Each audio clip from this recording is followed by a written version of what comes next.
They had assumed Pam Bondi's golden retriever was merely there for comfort, until he suddenly stood up in the middle of the courtroom, walked to the witness stand, and triggered a confession that froze everyone in place. Murphy didn't bark, growl, or even twitch an ear when Pam Bondi subtly tapped her heel against the wooden floor twice, but he moved without hesitation.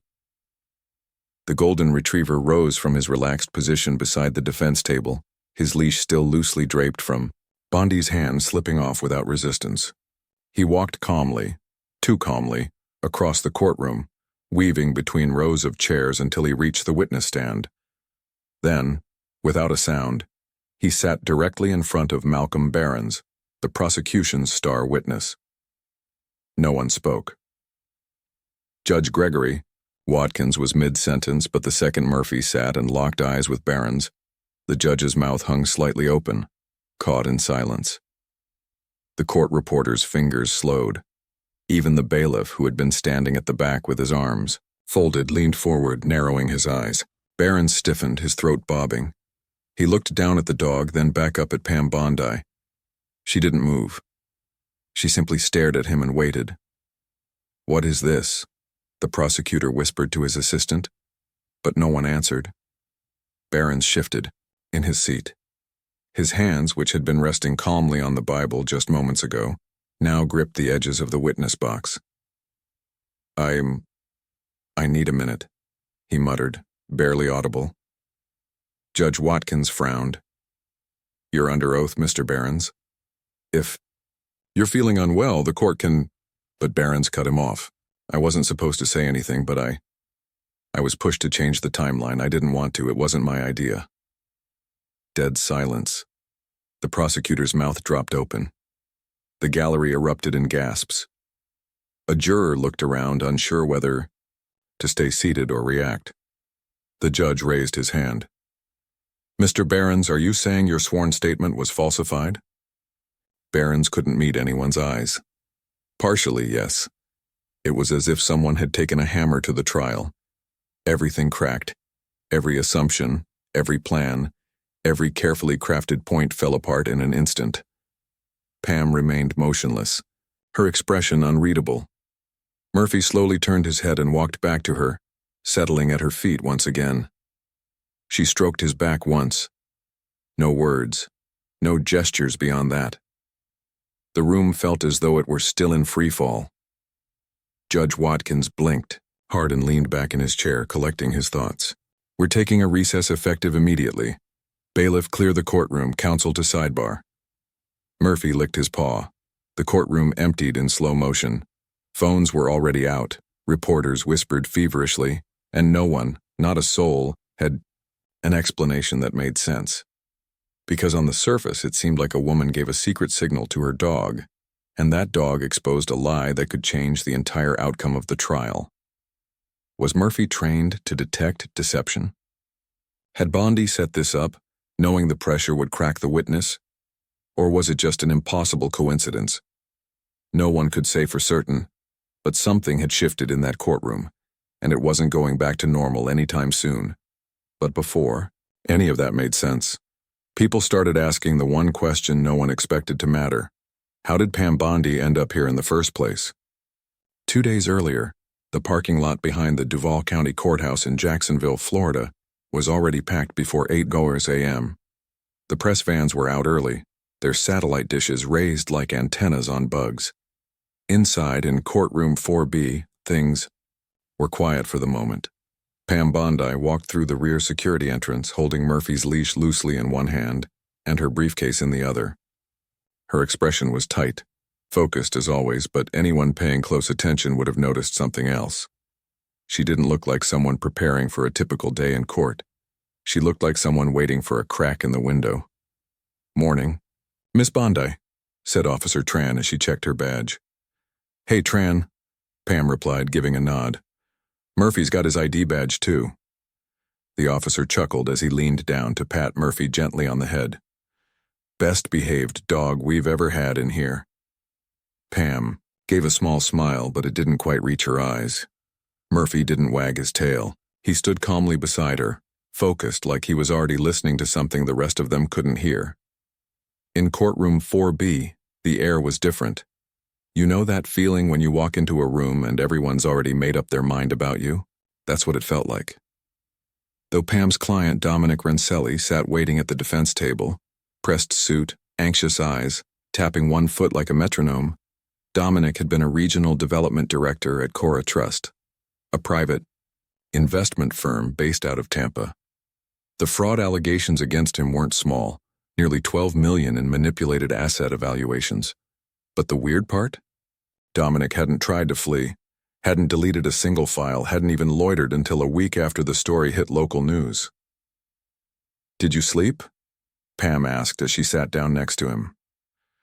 "Does 3 hours count?" he replied in a whisper. "It does. Today." Dominic leaned in. "I keep thinking, if I go down, who's going to care that I wasn't the only one or that I didn't even sign off on those reports?" "That's what we're here for," she said, her voice steady. But she already knew it. Wasn't going to be that simple. The prosecution had built its entire case around one person, Malcolm Behrens, former VP of Internal Audit at Quora, and now their prized witness.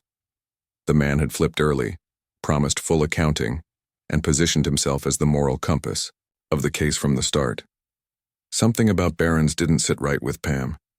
His story was too clean, his memory too perfect. He turned on his employer with surgical precision and positioned himself as the good guy before the public could even form an opinion. During pretrial conferences, Pam kept her questions tight, polite, but behind the scenes she was digging, cross-referencing statements, reviewing depositions, matching timelines. She didn't find a smoking gun, but she did find inconsistencies, tiny ones. A payment marked advisory retainer that never had an invoice. A flight log from St. Augustine to Dallas, the same day he claimed to be meeting regulators in Tallahassee. Too many things didn't add up. And Dominic, for all his stress and nervous energy, never changed his story once. Murphy, for his part, never left Pam's side during those hours of review. He wasn't just there for comfort. He was part of the rhythm. The long nights in her apartment, the morning strategy calls, the quiet hours in the law library. Murphy would sit nearby, ears perked every time she played Behrens' deposition clips aloud. That's when she noticed something odd. Murphy reacted when Behrens spoke. Nothing dramatic, but during certain answers, especially when Behrens described the accounting chain or claimed he'd warned upper management, Murphy would shift. A subtle stiffening, a lift of the head. "Once," he growled, "just once." Pam hadn't forgotten it. Still, she knew she couldn't go to court waving suspicions. She needed something to crack. As the trial began and Behrens took the stand, her gut told her it wasn't going to take long. But Pam also knew that just suspecting someone isn't enough sometimes. You have to wait for the exact right moment to put the pressure where it hurts. Murphy wasn't bred to be flashy. He wasn't one of those barking on command, tail-chasing, high-energy retrievers people see in viral videos. He was slow-moving, observant, the kind of dog who walked into a room and seemed to pick up everything without being obvious about it. When Pam first got him, she didn't need a pet. She needed a wall to lean on. It was 2 years ago, after a bitter case involving a trafficked minor and a corrupt county official. She'd won, but the fallout had been ugly. Threats, sleepless nights, a near breakdown. Her doctor said to take a break. Her therapist said to take up meditation. She adopted Murphy instead. He was 2.5 then, quiet, but alert, a golden retriever that had failed out of traditional service training. Not because he lacked discipline, but because he seemed too independent. Pam took that as a good sign. What she didn't expect was how quickly he tuned into her rhythms. He'd watch her pace during calls, follow her to the kitchen and back, sit next to her desk during 3 a.m. document reviews, like he knew she wouldn't sleep anyway. No barking, no whining, just silent company with eyes that never wandered, far from her. But then came the night she had friends over. 2 of them were talking politics, and the third, a colleague, was retelling an old case she'd won by pressuring a frightened teen witness. Pam was halfway to the kitchen when Murphy let out a low, sharp bark. Just one. Everyone went quiet. The colleague froze. "What was that?" he asked. Pam stared at Murphy, who was now sitting completely still, facing the man.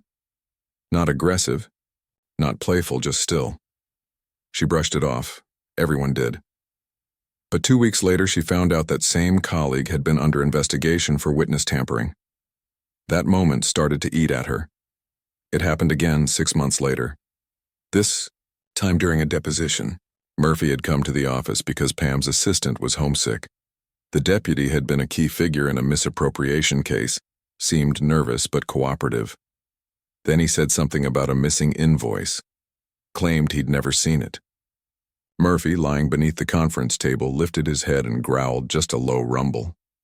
Pam stopped the recording, excused the man, and later found a copy of that invoice with his signature on it. Coincidence? Maybe, but 2 coincidences become a pattern pretty fast. When you work in law, that's when Pam started paying closer attention. She wasn't training him to make Murphy into some courtroom trick, but she began recognizing his tells. How his ears tilted slightly when someone was stretching the truth, the way he stared unblinking when someone lied with confidence. So when this case came up and Dominic insisted Behrens was lying but couldn't prove it, Pam didn't shrug off the instinct. She watched, she observed, and when Murphy showed the same stiff posture during video prep, her suspicions started forming into something sharper. Still, bringing a dog into a federal courtroom was no small thing. She filed the appropriate motions, citing Murphy as a certified emotional support animal. No one objected, and the press barely mentioned it, just a footnote about the unusual presence of a golden retriever in a fraud trial. Murphy stayed quiet during voir dire, silent through opening statements. But during pretrial witness meetings, Pam let him walk around the room quietly, casually. He ignored the judge, he ignored the bailiff, but when Behrens walked in for the final pre-testimony prep, Murphy didn't sit next to Pam. He sat near the door, directly across from Behrens, watching, head tilted, not moving. That night, Pam didn't sleep. She didn't believe in magic. She didn't think her dog could sense lies, but she did believe in patterns, in instincts, and in the fact that sometimes the smallest signal can mean everything. But that signal, no matter how subtle, only works if you wait for the exact moment to act, and Pam was just about there. Malcolm Behrens sat in the witness lounge, sipping lukewarm coffee and staring at a wall that had nothing on it. No art, no clock, no reflection, just beige. The kind of blank space that forces you to listen to your own thoughts whether you want to or not. He hated that wall. He hated the coffee too. But it gave him something to hold on to, something to pretend he was focused on while his insides twisted. He'd been in courtrooms before. Years ago, in his early audit days, he testified in small claims, cases, tax discrepancies, payroll disputes, easy stuff. But this wasn't easy. Cora Trust wasn't a mom-and-pop shop. It was a powerhouse with deep-pocketed investors and sharp lawyers.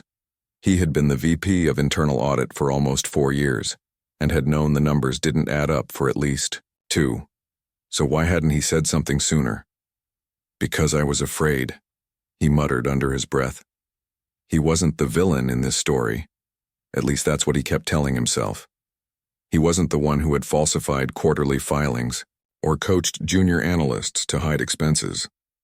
That had been Dominic, or at least that's what he claimed in his deposition.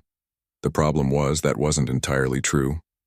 He hadn't lied outright, but he had shaped the story, pushed it in a direction that kept himself safe. The pressure had come from above, sure, but when the state started asking questions, he hadn't been completely transparent. Not about when he knew, not about the emails he deleted, not about the board meeting where Dominic had actually tried to pump the brakes. His stomach turned. He thought he could live with it, that it was a smart move. Flip early, be helpful, get immunity, walk away clean. Everyone said that's how the game was played, and at first it worked. The state attorneys called him reliable, the press quoted. Him, Pam Bondi, barely touched him during the pretrial motion hearings. But something about her bothered him. She wasn't like the usual defense counsel, constantly trying to rattle him, objecting for sport, poking holes just to make headlines. No, she watched him. Not just listened, watched. She clocked his phrasing, the shift in his tone, the way he paused before answering certain questions. Her dog, too, always sitting beside her like a statue, but somehow aware. It made him uneasy. He hated that he even noticed a dog in the room. But there it was. He shook his head, trying to clear the noise. "Mr. Behrens?" A young woman in a tan suit stepped in. It was the bailiff's assistant. "They're ready for you." He rose from his chair, straightened his tie, and grabbed the folder with his notes. Every step felt slightly more burdensome as he approached the courtroom. His gaze briefly swept across the jury as they settled into their seats, then over the judge, the stenographer, the clerk, and finally, there she was. Pam Bondi, poised and calm at the defense table, her gaze fixed straight ahead, with Murphy resting peacefully at her feet. Behrens deliberately avoided looking in their direction. When his turn came, he took the stand, swore to tell the truth, and began his testimony. He spoke with an even tone as he outlined his role at Cora and the timeline leading up to the suspicious events. He was careful, measured, and deliberate until Pam stood. Her first questions were soft and methodical, simply clarifying the facts, internal memos, timelines. But then she zeroed in on one particular meeting, the one in early March where Dominic had allegedly approved inflated financial projections. "Yes," Malcolm confirmed. "He approved them." Pam tilted her head and held up a printout. "And this meeting took place in Tampa, correct?" She paused, then added, "How do you explain this travel log that shows your company car was logged in Jacksonville at 3:48 p.m. that day, followed by a security log showing you entered the Jacksonville office less than an hour later?" Behrens blinked. "Wasn't that meeting a conference call? You said it was in person." He paused, then stammered, "I may have mixed up the dates. There were several meetings that week." Pam didn't press. She let the silence work for her. Murphy shifted ever so slightly. But that silence, it was loud, and it was about to undo everything. The room felt calm, at least on the surface.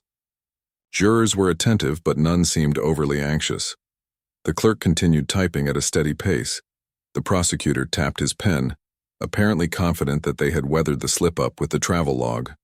But Pam knew better. She could sense it in the way Behrens was adjusting his collar too often, licking his lips, and most telling, how he glanced not at her but at Murphy, a small involuntary flick of the eyes. That was her cue. She bent down slowly and retrieved a binder from her bag. Empty. Just a decoy. She set it down casually, just left of her notepad. Murphy's eyes tracked her movements, his ears perked, and his weight shifted. Pam didn't speak. She tapped her heel twice. Quick, deliberate, just enough to break the quiet. Murphy stood, not rushed, but with the purposeful gait of someone heading to a familiar room they weren't sure they wanted to re-enter. He walked across the floor, past the bailiff weaving around the edge of the jury box. Some people noticed. A few jurors leaned in. The clerk paused in mid-keystroke. The prosecutor, unsure whether to interrupt, squinted, but the judge didn't intervene. Not yet. He was watching. Murphy reached the witness stand, stopped, and sat directly in front of Malcolm Behrens. Behrens froze. His right hand, previously, resting on his leg, clenched into a fist. His voice, once confident, now seemed to disappear. Pam didn't need to say a word. Behrens looked down at Murphy, then back up at him and back down again. His mouth moved, but nothing came out. He rubbed his jaw like he was stalling for time, but there was no more time. "I wasn't supposed to talk about the first quarter filings," he blurted, his voice cracking. "They told me to focus on Q2 and Q3. Those were easier to manipulate, less risky." Pam raised an eyebrow. "Who told you that, Mr. Behrens?" He glanced nervously at the prosecutor's table, then back at her. "Legal counsel from Cora and one of the outside consultants. I agreed to it. I didn't realize how far it went." The courtroom gasped. The prosecutor sprang to his feet. "Your Honor." But Judge Watkins didn't break his gaze from Behrens. "Let him finish." Behrens took a deep breath. "I lied in my deposition. Not entirely, but I bent the truth, steered it away from what really happened. I did that to protect myself and others." Judge Watkins' voice became flat. "Are you stating that your sworn testimony was intentionally false?" Yes, Behrens whispered. The room shifted. The bailiff stepped forward reflexively, not because of any immediate danger, but because the rules of the court had just been broken. And when that happens, nothing stays predictable. Murphy stood, turned, and walked back to Pam. The prosecutor whispered to his assistant, clearly unsettled. The jurors were silent, most visibly stunned. Pam said nothing. Judge Watkins tapped his pen against the bench, once, twice, then dropped it with a sigh. Court is in recess, he announced sharply. Counsel sidebar immediately. The courtroom erupted into hushed whispers. Reporters swarmed the hallway, some already texting, some setting up cameras, though none were speaking yet. Everyone was waiting for someone to make sense of what had just transpired. Behind the closed doors of the judge's chambers, the atmosphere was eerily quiet. Pam stood by the window, arms crossed, watching a pair of pigeons fighting over bread, crumbs. Murphy sat beside her, as calm as ever. Judge Watkins, sitting at the head of the table, pinched the bridge of his nose, glasses set aside. In all my years on the bench, he said slowly, I've never seen a courtroom come to a halt because of a dog. The prosecutor, still flushed, leaned in. Your Honor, this was not procedure, this was theatrical manipulation. Miss Bondi used that animal to sway the jury. Pam didn't flinch. I didn't ask him to bark, she said flatly. He didn't bark. He simply walked. Behrens cracked all on his own. Watkins locked eyes with her. You're telling me you didn't anticipate this? Pam shook her head. I expected the truth to surface eventually. I didn't know it would walk to the stand. There was a heavy silence. The prosecutor, now at a loss, sighed. We need time, lots of time. If the key witness admits to lying, the entire case crumbles. Watkins nodded thoughtfully. But we can't ignore what just happened. He turned to Pam. Your dog's not the problem. The lie is. Outside the courthouse, the news had already spread. The cable channels were running with it. Witness cracks mid-testimony and fraud trial. Some of the headlines were sensational, like Golden Retriever exposes lies in court. Others had a more tongue-in-cheek tone. Is this dog psychic? Pam yelled. Didn't care about the headlines. What mattered was Dominic. He sat on a bench outside the chambers, head in his hands, while his sister rubbed his back. When Pam approached, he stood. Did it really happen? He asked, disbelief in his voice. Did I just get a second chance? It happened, Pam confirmed. And does that mean I'm off the hook? Pam hesitated. Not off the hook, but the story's been rewritten, and this time, people will hear more than one version. Dominic glanced at Murphy. Does he always know? Pam smiled faintly. Not always, but he doesn't guess. Later that day, Judge Watkins announced a temporary suspension of the trial. The prosecution was instructed to revisit all previous testimonies for inconsistencies. Behrens was placed under formal investigation. Dominic was allowed to leave the courthouse unshackled for the first time since his indictment. Pam escorted him down the courthouse steps, with Murphy trotting quietly beside them. The press swarmed, microphones thrust into her face, reporters shouting questions from every direction. Miss Bondi, was that planned? Did you train the dog to detect lies? Is this some kind of stunt? Can we interview the dog? Pam kept walking, unaffected. I'm not here for interviews, she said simply. I'm here for the truth. They didn't like her answer, but it was the only one she had. As they reached the sidewalk, Dominic's eyes welled with tears. My kids are going to hear about this. Not exactly how I wanted to explain things. Pam offered him a reassuring look. They'll hear that you were honest, and that matters. Murphy glanced up at her. Pam looked down at him. You did well, she whispered. But now it's not just about exposing the lie. It's about giving someone the chance to speak the truth without being crushed by it. 3 weeks later, the courtroom moment was still the talk of the town. The story appeared in coffee shops, legal conferences, and news shows with debates on whether the dog had been trained to detect lies. Pam didn't respond to any of it. She wasn't interested in fame. She kept working quietly, her and Murphy, back to their usual routine of court prep and early morning walks along the St. Johns River. But there was one thing Pam noticed. People treated her differently now, not with admiration, but with caution. They were careful around her as though they thought she could read their minds, or perhaps that Murphy could. Dominic's case had been reshaped entirely after Barron's confession. 2 more whistleblowers came forward, people who had been too afraid before, people who thought no one would believe them. But after that moment in the courtroom, their silence had cracked. The charges against Dominic were reassessed. While not entirely cleared, the fraud charges were significantly reduced. A fine, community service, no prison time, no permanent record. Just a second chance. The day the deal was finalized, Dominic sent Pam a photo. His 2 daughters, smiling, and petting Murphy as if they'd known him for years. Pam kept the photo on her desk. A week later, Pam received a handwritten letter, no return address. It simply read, "I was in the gallery that day. I've been holding something in for over a year. I didn't think anyone would believe me. I'm not proud of what I did, but I'm ready to come forward. If you're willing to listen, I'll talk. Claude. P.S. I trust the dog." Pam folded the letter and placed it in her drawer. She then leaned down to rub Murphy's ears. "You've got fans," she whispered. "The truth is, no one will ever truly know what happened that day, not entirely. Maybe Murphy sensed something no one else did. Maybe it was simply the right timing.